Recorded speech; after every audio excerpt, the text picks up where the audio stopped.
Things are looking a little bit bleak at the moment. I'm not just talking about the Great British Summer, I'm talking about the future of Porsche. They came out last week and said, our business model is no longer working, citing a 42% drop in sales in China and increased cost in doing business because of tariffs. They're about to stop making the 718 Cayman and Boxster in their current forms, and the electric Taycan sales have fallen into a dungeon full of rubber, meaning that the future of the entire company seems to rest on this selling. This is the new electric Macan. Can it keep Porsche in business? And it does feel ridiculous considering Porsche is usually so profitable from selling things like embroidered headrest logos, yellow seat belts, optional steering wheels. If you want to buy a new Porsche, you put lots of options on it, and that's where they make their money. Now, before we press on, Porsche has realised that not everyone wants an EV, so they're going to be selling the old combustion version of the Macan alongside this, at least for a little bit. But if you do want this electric version, it'll set you back from £68,500, and it's built on the clever new gubbins that also underpin the Audi Q6 e-tron. But is this any good? That's the question.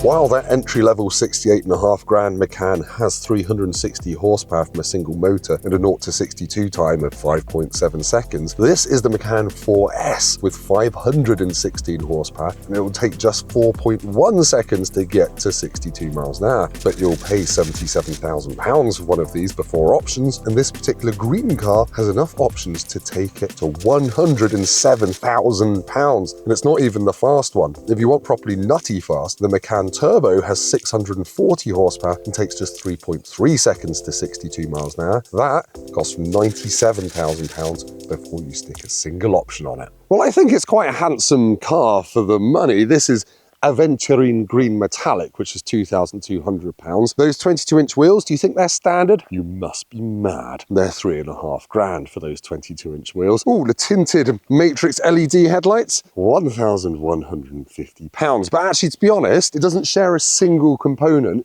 with the combustion Porsche Macan. Even this, the badge, is apparently not the same badge you'll find on the combustion-powered Macan. It's been built from the ground up as an EV on a new platform that can do fast charging, which we'll talk about in a little bit. It does feel super nice inside the new Macan EV. It helps that this one's got £3,100 of optional leather everywhere. It's called Black and Chalk Beige. It is a little bit granddad's trousers. Look, there's even a bit of wood poking out over here as well. But it does just feel special and a little bit different. You don't get much as standard. You do get lovely infotainment screen with wireless CarPlay and Android Auto. It's really quick and easy to use. And you also get this digital dashboard as standard, but it doesn't have a cowl on top of it. So I don't know how that will cope in bright sunshine. Not that we have any of that today. But that's about it in terms of what you get as standard.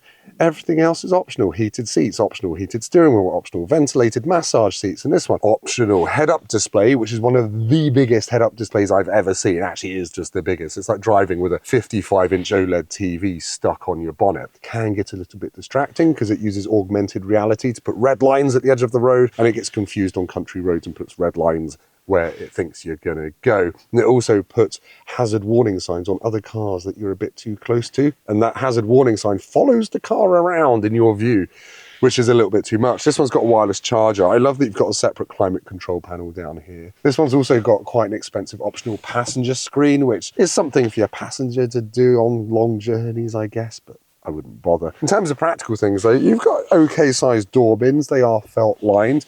The glove box is pretty big, and it is just a really lovely, comfortable space, but you've got to pay a lot of money to get all the stuff that you'd get standard in a Nissan Qashqai. 360 camera, not standard. I never really liked the normal combustion Macan because it always felt way smaller in the back than it should have done, given it's not exactly a teeny tiny car. Now, we've got 10 centimeters extra wheelbase in this electric version, and look at that. I'm 6'3", that's my driving position. I've got just about enough knee room and plenty of foot room. Now, because this has got a coupe roofline, am I going to have enough headroom?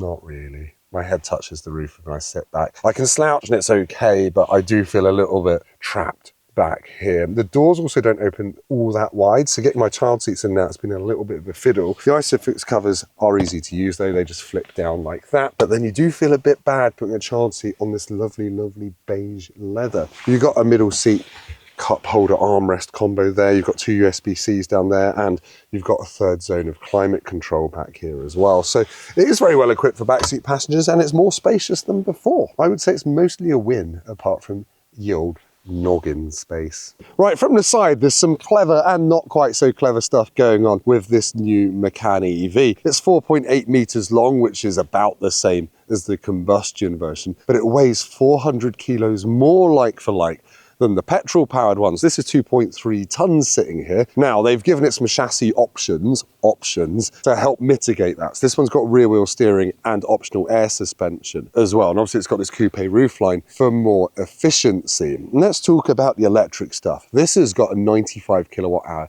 usable battery, which is very big. Porsche is claiming I should be able to get 320 miles out of this. I can't, I haven't been at all. I've been getting about 250, 260 miles. Now, if you get the single motor version, that will actually get closer to 400 miles in the real world. And whichever motor setup you pick, you get Porsche's 270 kilowatt fast charging capability, which in this one can get you from 10 to 80% charge in just 21 minutes. That's blisteringly fast, just not quite as fast as the updated Taycan, but we won't mention that. Porsche will be nice. So yeah, good electric stuff, just shame about the weight. The car as well. The back end of the new Macan, I think, looks a little bit more generic than the front end. I do like the light up Porsche lettering here and this kind of sculpted surface there. No rear wiper though, little bit annoying. Now this can tow 2 tons and the tow bar is one of the cheapest options on the list at 945 quid. So it'll make quite a practical car as well.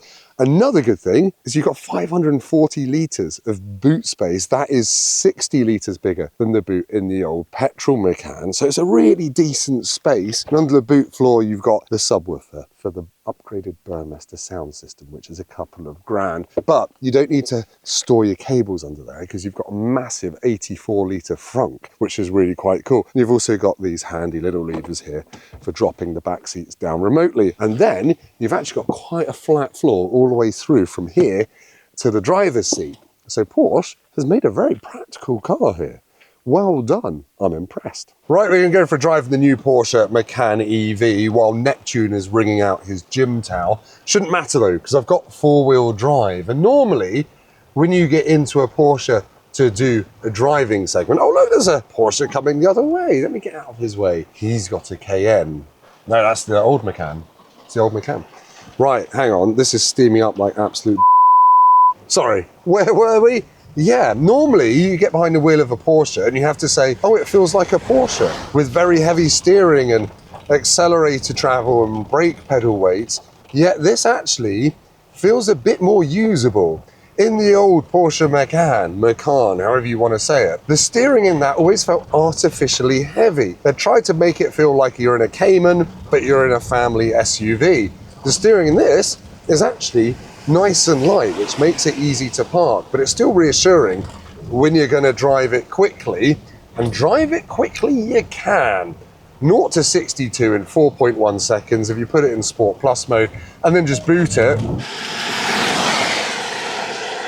Even on this absolutely drenched road, it is furiously fast. And in the head-up display, every time you go around a corner fast or accelerate, it gives you a very quick record of the G-forces you just pulled, both forward and backwards and sideways. It has slightly gamified it, and you get a bit of a fake engine noise, which you can easily turn off with one press. But like you would expect from a Porsche, this corner's really flat with loads of reassurance and loads of grip. And if I could actually see more than 10 meters ahead of me through this rain, I'd be telling you about how when you boot it out of a junction, it will happily dance sideways a little bit. And it just feels very alive in a way that no other electric SUV I've ever driven has managed. It is the pinnacle of engagement from an electric SUV, so far as I'm concerned. Yet when you want to just absolutely cruise, you can put it in normal mode. I drove it around the motorway yesterday, and it was very quiet and refined, helped by the fact that this has got thermal and acoustically lined windows. It is quick. What I would say, I do wish it had regen paddles on the steering wheel so you could adjust the level of brake regeneration just for an extra level of, well, involvement really. It's a Porsche. You want that sort of thing. You can feel it really scrabbling for grip. I managed 0.8 G out of that junction apparently. It gives you all of the kind of Porsche attributes you might have come to expect. The only thing I would say is that it's not very efficient when you're using all the performance. I've averaged about 2.8 miles per kilowatt hour, which gives a real world range of about 260, 270 miles. But anyway, it's easy to live with. The mirrors are nice and big. You can see out the back okay. It's brilliant. And it never really quite manages to hide its 2.3 ton mass, but you sort of don't matter because there comes a point where you're driving your family SUV possibly a bit too fast. Let's head back to lay-by, I think, for a slightly soggy conclusion.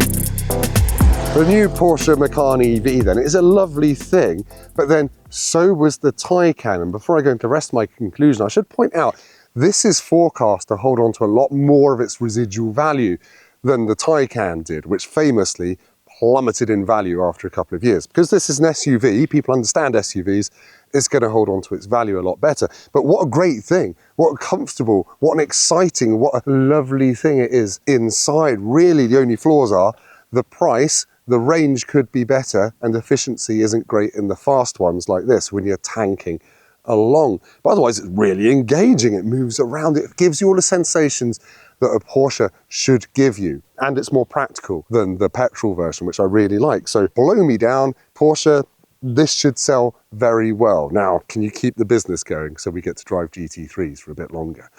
Thank you. Now, if you have enjoyed this video, may I solemnly recommend liking it, subscribing to the Motorpoint YouTube channel, and going down to the comments and telling me how you're never going to buy an electric Porsche anyway because you're going to keep your £8,000 Boxster that you bought on eBay. Thanks. Goodbye.